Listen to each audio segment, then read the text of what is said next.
We're very excited to have everybody in the room tonight. We 100% appreciate you guys coming to Milwaukee. And we love it that you came to where it all began 140 years ago. We're going to have a great time. We're going to have a nice night. And we got a lot of good things lined up.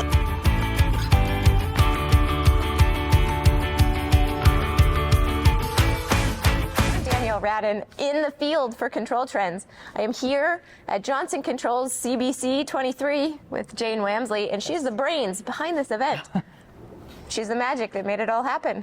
Can you tell us about what it takes to put on an event like this? Yes, it is, as I'm sure you can imagine, Danielle, no small feat. It's an event that we start planning a year or two in advance, and it's bringing together 300 customers from all over the world, mostly in North America, to come see what the latest technologies and solutions are from Johnson Controls, how we can help them grow their businesses, expand in their markets, and really get them to that next level. So we're really excited to bring this event back to home in Milwaukee, where Controls really started for the company. It's the namesake of the company, so we're super excited to do this again. And I have to say, the food, the branding, everything about this event has really been pulled together. Can you talk a little bit about how you've decided on some of the themes? I think winning tomorrow together is the theme of this event. How did that come about? Yeah, great question. So that came about because we really haven't had a chance to do this event in person in over 5 years. I think we can all imagine what it was like to try to do events during the pandemic. So we were really excited, A, to get everybody back together in person for the first time in this format, and B, again, we really wanted to bring everybody back to Milwaukee, where everything started for Johnson Controls, all the way back to Warren S. Johnson developing the first patent here in Milwaukee with the first electric thermal. So it just made total sense, not to mention we're here in the summer. It's Milwaukee, it's beautiful here. We've got a lot of cool things happening with a lot of Southeast Wisconsin landmarks, Harley-Davidson.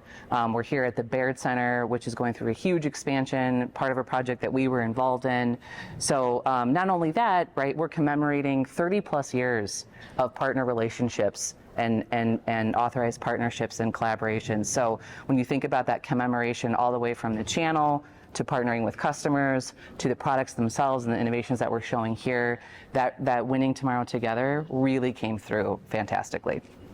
Let's take a step back and talk about the industry. Sure. Specifically marketing. I'm kind of a marketing person. So what do you feel like is going well in marketing for the industry, and what's maybe not so well? Yeah, that is a great question. So I think what's going well, and some marketers might disagree with this, with me specific on this topic specifically, but I think this might sound a little antiquated, but social media and using social media to monetize your marketing campaigns was a little, I've been in marketing for a while, so I don't want to date myself, but it was a little bit difficult to understand how to monetize social media as part of your marketing campaigns. I think we've since broken through that threshold. I know that at Johnson Controls, we're using targeted paid social media through LinkedIn and our organic social handle, where we have tons of thousands of followers, and we were able to very specifically track engagements through posts that we're putting through, all the way to someone signing up for a webinar, to signing up for an event like this, to closing a sale. So I think that's been what's really working well for us in particular, especially in the B2B space. I think where we're still struggling with a little bit, especially again if you're in that B2B space and you're selling through indirect channel partners to end customers, closing that loop and connecting your marketing efforts back to that ROI through an independent channel can be a little bit challenging. But we, that's part of why we're here today, is to establish those relationships with our customers' marketing teams and make sure we can help them do that with very careful tracking and measurement. That's what it's all about, marketing ROI. I love it.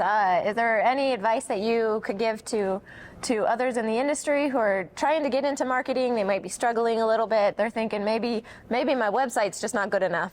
What's some of that advice that you could give? Yeah. I think the best advice I can give is don't be afraid to take risks and fail, right?